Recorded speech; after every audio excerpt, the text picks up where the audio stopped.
Don't lose your way. Your mind, we have to be as one. Hey, what's going on YouTube? Or Storm here coming at you guys with sort of a two-part video, just to make up for the fact that I haven't uploaded over the past few days. I've just been incredibly busy at work, and like I remember Thursday I did not feel like getting content ready for you guys, and I apologize for that. But the way I look at it is I try to take care of myself, but obviously, I can't neglect you guys. So anyway, this is a two-part video. We're going to talk a little bit about Nats first, and then we're going to get to our July 2016 ban list discussion, because obviously we do more than likely have a new ban list rolling around the corner. However, before I get to that, I want to preface this by saying that we will more than likely not see a lot of changes on the July 2016 ban list if previous ban lists have had any indication. Obviously, because if you've looked at both the OCG and TCG ban lists over the past few years, in July, typically they don't like to rock the boat too much. Also, before this, when I'm recording this video, about an hour away from going to locals, so if you are part of the Team APS group, I'll be posting my results later on there. So without further ado, let's talk about Nats. So if you want to see the results, I have a video from GlasgowYGO talking about the placements. Basically, I think the predominant, of course, we saw that Domain Monarchs did win the tournament. However, we can't talk about that without talking about Konami's mismanagement of the tournament. The fact they didn't let people know in advance that they had to get there early on day one. The fact that they had to get there early on day two. It was pretty ridiculous, just the whole, and the fact that the finals wasn't streamed because of just poor management. Overall, I feel like Konami could have handled Nationals a lot better. I definitely think that they made a lot of mistakes, and I think, obviously, if you guys have, there's plenty of videos out there. I'll link you to TeamInnovationYGO's video also in the description box, so you can kind of get an idea of the stupidity that happened at Nationals this year. But looking at the results, Domain Monarchs did win. However, the surprising result was that Cosmos didn't do well at all, and the most dominant deck by far was Burning Abyss variant, particularly PK Fire. Now, you guys might ask, okay, why was PK Fire the most dominant deck? That's actually a good question. That's because even Cosmos, even though Cosmos, you theoretically have a good matchup against PK Fire, the biggest thing is that PK Fire between Breaksword, a buffed up Breaksword, can easily just fight through Cosmos ships.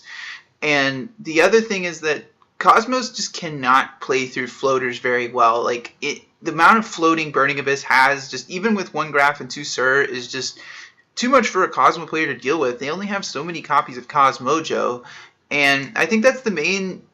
That pretty much, I think, shows that Burning Abyss is going to continue to be a viable deck as long as Dante and Beatrice are cards. So we'll get to that, but I do think at some point we're going to see Dante and or Beatrice probably placed on the ban list at some point.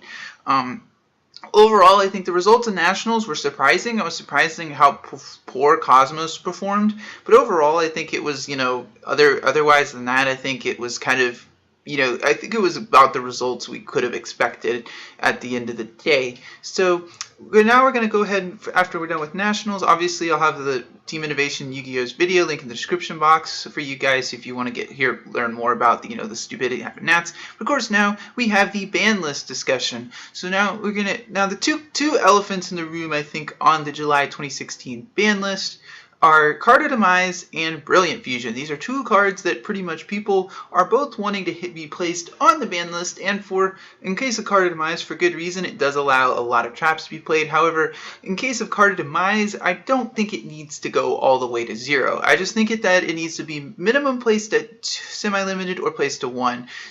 Having it at 3 is far too many, I think, and the type of decks it promotes are trap-heavy decks, and as long as we don't have cards like Heavy Storm or Harpy's Feather Duster legal like the OCG has or has had in the past, we just can't handle the massive volume of traps. Even with all the removal cards we have in Yu-Gi-Oh! Between Twin Twisters, MST, etc., most decks just cannot fight through all the volume of traps that Card of Demise decks play. So overall, I think Card of Demise would be fine if they just placed it at 1 or 2, maybe even, but I don't think it needs to be banned. Now, Brilliant Fusion, a lot of people are arguing between banning Brilliant Fusion or Seraph Knight. However, I think the biggest thing people need to understand is Brilliant Fusion has way more uses than just Seraph Knight. A great example is if you've seen Lithium's video with the Magnet Warriors. I'll try to find it. I'll also linked out down in the description box. You can go Brilliant Fusion into Zeronica, Zirconia, and then dump the level 3 Earth monster that can special summon itself, and you can end your field with in Magnet Warriors with a Titanic Galaxy and 2 Gorgonic Guardians. That is an incredible field. Just that one Brilliant Fusion opens up that combo. Another example is in Volcanics. You can dump your volcanic shells, make a citrine, dump your volcanic shells into the graveyard and get your engine going. In Gradles, you can dump your Gradle slime and any of your combo pieces to the grave. The point is, Brilliant Fusion can do a lot more than summon Seraphonite, and I think it's gonna get to the point, even if Seraphonite was banned, it's still way too playable in way too many decks. And a lot of you guys might watching this might argue, oh, but if you ban Brilliant Fusion, it hurts Gem Knights. Well, it does, but Gem Knights also have other combo pieces that they did get in Clash Rebellions, like Absorb Fusion. While Gem Knights won't be as good, I think they can still function without Brilliant Fusion. You do have other fusion, and you do have one of the more powerful fusion spells in the game in Gem Knight Fusion. Overall, I think the deck is probably Brilliant Fusion is something that probably needs to be placed in the Forbidden List, and probably will be, just because, much like Reasoning, much like Reinforcement of the Army, it is too generic and it's being played in too many decks. Next up, of course, we've got the Phantom Knight Burning Abyss. I feel like with Burning Abyss, Phantom Knights are probably safe from getting hit anytime soon, because they are getting the new rank up card in the set after Dark Illusion. However, Burning Abyss is a deck that's been hanging around for way too long. I think it's obvious why Konami didn't hit the deck on the ban list last year is because it's a TCG exclusive archetype. However, how often before in the past has a deck topped Nationals 2 years in a row with 2 completely different variants? Overall, I think we really don't know what Konami's going to do, but a lot of people say Beatrice is being limited or banned is more likely because it is the OCG's creation, and that's not out of the realm of possibility. However, one of these cards, Dante minimum, needs to go to 1 because, in my opinion, I would hit Dante because I just think the deck needs to go. It's been around for 2 years, and 2 years is way too long for a deck to be meta relevant, at least in my personal opinion, because it has been relevant since the day Duelist Alliance came out. And then of course we have Monarchs, and Monarchs are a deck that people, obviously creates a lot of salt because, Domain is a card, and the whole Ether into Stormforth play is really irritating. However, I think the biggest thing to do with Monarchs, if Konami depends on whether Konami wants to hit them this early. It is a structure deck, so it's kind of difficult to gauge but obviously Konami did hit Wisdom Eye, so it's not in the realm of possibility we could see Pantheism go to 1 or maybe just 2. And Stormforth may be getting hit, but I don't think Domain needs to get hit. As annoying as Domain can be, it's not the most difficult card to play around. It is sort of kind of like a pseudo, Dijin or Towers, if you will. You either have the outs or lose with some decks, but I do think that Domain is a little bit easier to play around than those previously mentioned cards. Overall, if I was Konami, I would probably limit Pantheism, maybe limit Stormforth, but I think Pantheism is the card that makes the deck consistent to begin with. Next, Cosmos. Now, I don't expect Cosmos to get a ton of hits anytime soon, even on the November list. However, the 2 cards that need to probably get hit in the deck is Cosmo Dark Destroyer and Cosmotown. Dark Destroyer is a card that people are sometimes just fold to because it's an untargetable 3k beater, and I think that the card is probably a little too powerful being at 3. I think it going to 1 would be, the deck could still be really good, and obviously you could replace it with maybe Dark Eclipse or Forerunner, but I do think that Dark Destroyer being at 3 is a bit too much. Being at 3 also allows rank 8 plays, which is something that I don't think we want. Cosmos are already powerful enough with Infinity, they don't need Titanic Galaxy too. Cosmotown is a card that, if Konami really wants to hit Cosmos, Cosmotown is by far the most powerful card in the archetype. It going to 1 would probably neuter the deck completely, but I do think it could be semi-limited as well. I don't think going to 1 seems a bit too much, and I don't see Konami doing that because it is their archetype. Then, of course, the other Pendulum support cards, we have Kieran and Terror Top. A lot of people are talking about these cards.